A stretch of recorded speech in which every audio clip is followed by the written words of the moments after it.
All right. This is probably going to be the most entertaining review that I've done in a minute because I'm not going to be a Greenlight apologist. I'm going to sit here and I am going to bash the ever-loving crap out of this car because it is just that. Crap. I never thought I'd have to say that about a Scott Dixon car. But they went ahead and they completely screwed this up.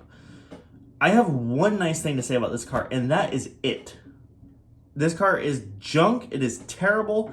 Greenlight, you need to go back and rethink your choices on this one because whatever you did was just wrong. And the diecast itself is okay. It's the raced version, quote unquote, that just looks god awful. And we know Greenlight can do race versions because they've done them before. So I'm going to show you why this is probably one of the worst diecasts that they have produced in a very, very long time.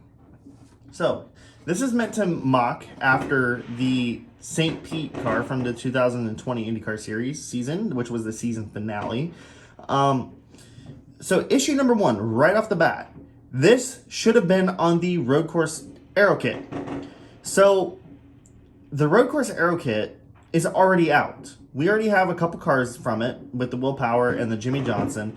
There is no excuse why. Like, I would have been willing to wait 2 months for this car to come out if it meant that we were going to get it on the Road Course Aero Kit, but no. Greenlight, what are you thinking? Honestly, you are literally making a car from the same race in the road course configuration, i.e. the Scott McLaughlin Shell V-Power Nitro Plus car. You are literally making a version of it on the road course configuration. Why couldn't you have done it on this? Honestly, that was a terrible decision. I would have waited 2 months. But guess what? The road course configuration cars, the first ones, actually hit before this one did. Oh, and excuse the fireworks, please. It's the 4th of July. So let's go ahead and just look at the box because the box is nicer than the diecast itself. So we got the PNC theme. It looks very similar to his 2018 championship car. Mine's a little torn, but you have him celebrating here and a little cutout. 2020 NTT IndyCar Series champion Scott Dixon with the champion logo.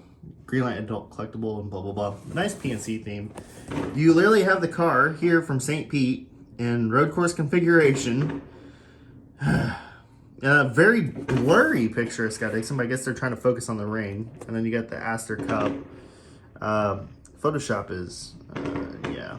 And I don't even know what this is supposed to be. It says Peterson. I think it says Peterson. I don't know. So anyways, you have him kissing the Astor Cup again. Scott Dixon, number 9. PNC, you got like a little cutout of half the car. The championship logo, 14 starts, 4 wins, 0 poles, 9 top 5s, 13 top 10s. So there's only one race he did not finish in the top 10 in. 340 laps led. He was running at the finish at every single race, so he did not DNF once, and with 537 points on the board. Okay, we're done with that. Oh, and it says race version on the top. I forgot to point that out. Let's look at this car. Greenlight, what are you doing? This literally looks like someone took a paintbrush, dipped it in black paint, and just flicked the bristles so it would just splatter everywhere. The 164 of this car looks better than this. What is wrong with you? This is just the... You can't even read the decals. It's so bad.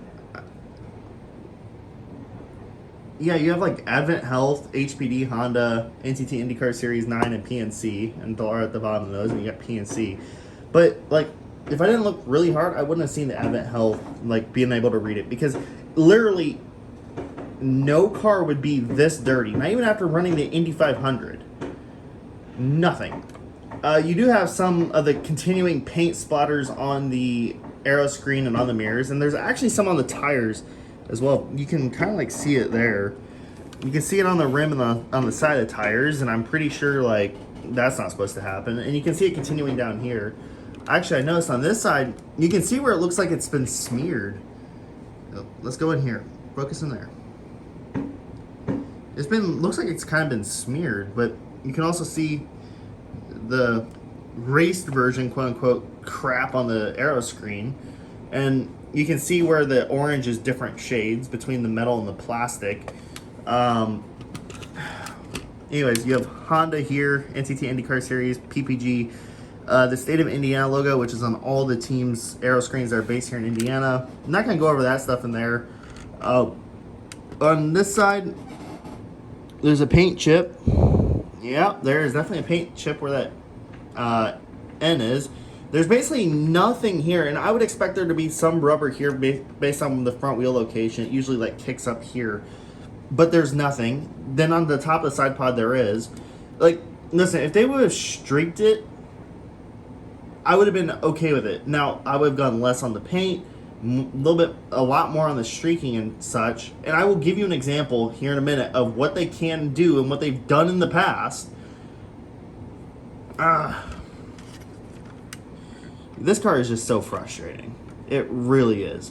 Anyways, one of the differences is it has Ricard Millet on it and United Condorier Dental, a dental company, and then HPD down there.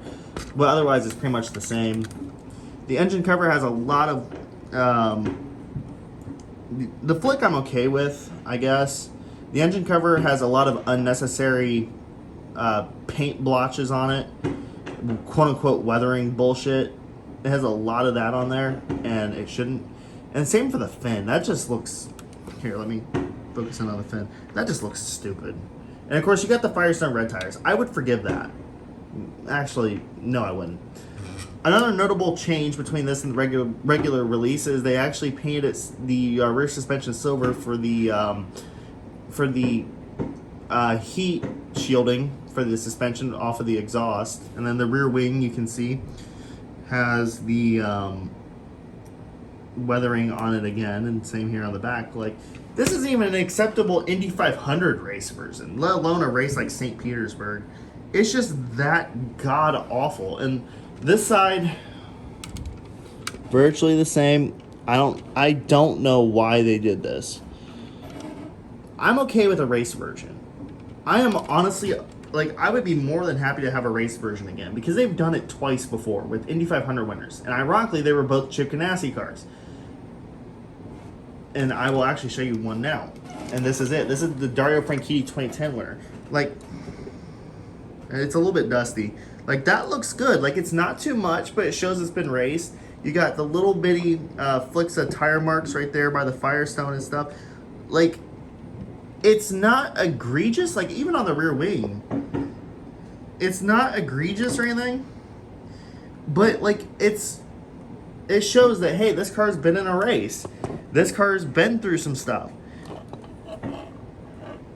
But this is just unacceptable. Seriously, Greenlight, I don't know what your problem is, because you guys are having like some serious quality control issues right now. Because this joint, let me move this guy out of the way because that's a respectable diecast. This joint right here, where like the cockpit area meets the side pod, on a lot of the 2021 cars, there's a big gap in there now. And this right here is like being separated as well. As I've mentioned in a previous review, the quality control on your stuff right now is shit because they are literally not put together properly. And then you come out with a car like this. This is not acceptable. Like, for the average kid, absolutely, whatever. But for a serious collector like myself, like many of you watching, this is ridiculous. This is more like a toy than it is. This looks more like a toy than anything. Because you literally took a paintbrush, flicked back the bristles, and just seen where the paint ended up. That's ridiculous. And nobody would weather their cars like that. I've done weathered race versions before. And they come out looking a whole hell of a lot better than this. So, honestly, unless you have a collection of championship cars, unless you have to have this because you're a Dixon fanatic like myself, don't get this car because this is just dog shit. And do not buy this car because, simply put, it shows that Greenlight, the sales numbers, it will show to Greenlight, hey, maybe we should actually put some effort into this because we can't just send this out and everybody's gonna fucking buy it. That's my honest opinion of this car. I'm not gonna be a Greenlight apologist when they're wrong, because they have royally screwed this one up. And it sucks because it's my favorite driver's championship car. Even though I know there's going to be another one down the road, and we just had one 2 years ago. I mean, there's more special meaning to it because of some crew changes. I'm not going to go any deeper than that. There's more special meaning to it than the 2018 championship or whatever. And it's like, man, you guys really did this car. And even if it was a New Garden car, it's a disservice. Any car that they would do something like this to is a massive disservice. And Greenlight, you deserve to know that you screwed this one up massively. So that's my honest opinion of this pile of shit. I'm just going to call it as it is. And I definitely hope you enjoyed me raving and ranting, and I hope you do not buy this car. So we will see you in the next video, guys. Thanks for watching. Hit that thumbs up, hit that subscribe button, all that fun stuff, and we'll see you in the next one. Peace out.